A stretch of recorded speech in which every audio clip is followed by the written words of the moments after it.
سلام دوستای عزیز، امروز میخوایم یک خانه بسیار شیک تمیز برایشون معرفی کنم. تازه کار هست. خانم در محله توحید عبده است، زیر خط سرک زیارت.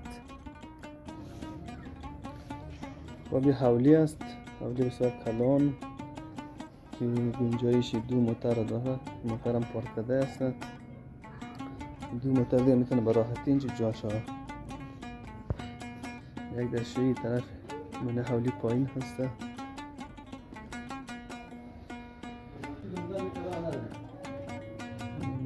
انباری هسته زیر را پله. زیر دروازه سرویس بهداشتی، دستشویی، اشنال. خب اینجا یک سالن 2 فرشه هست. کاملا سفیدکاری و راویسکاری شده. روی سقف کنارهای دیوار همگی یک آشپزخانه هست.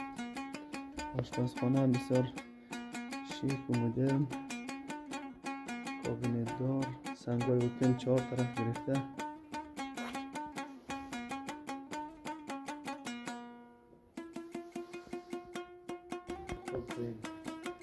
این اتاق خواب طبق اول هست و داخل اتاق خواب یک حمام دیگه هست. این سرویس پله بسیار وسط مدرن و پله آزاد.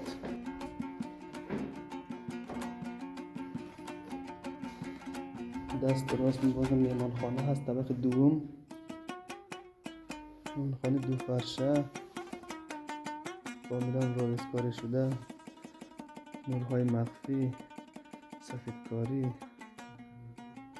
جای تلویزیون و این هم سالن هست. سالن 2 فرشه کاملا استاندارد و راویسکاری شده، رنگ‌آمیزی، نورهای مخفی.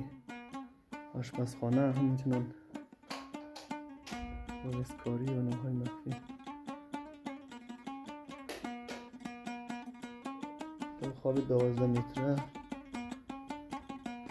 همچنان با حمام مجهز. از این سرویس پله طبق سوم. اینجا طبق سوم هست. مهمانخانه بسیار کلان و شیک. مهمانخانه 4 فرشه هست که بسیار با سبک مدرن راویسکاری و سفیدکاری شده. همچنین یک آشپزخانه در کنار خود داره. آشپزخانه بسیار تمیز کاری شده، 4 طرف اوپن و کابینت. در کنار آشپزخانه یک حمام هست. پشت بام همچنان با یک حمام و یک دستشویی مجهز هست و بالای بام طبق سوم اینجا یک فضای باز حیاط خلوت هست.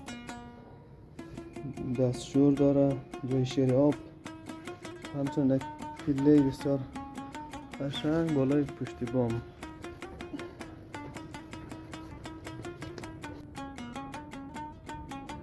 کاملا دیوار شده، موزاییک شده، بسیار تمیز.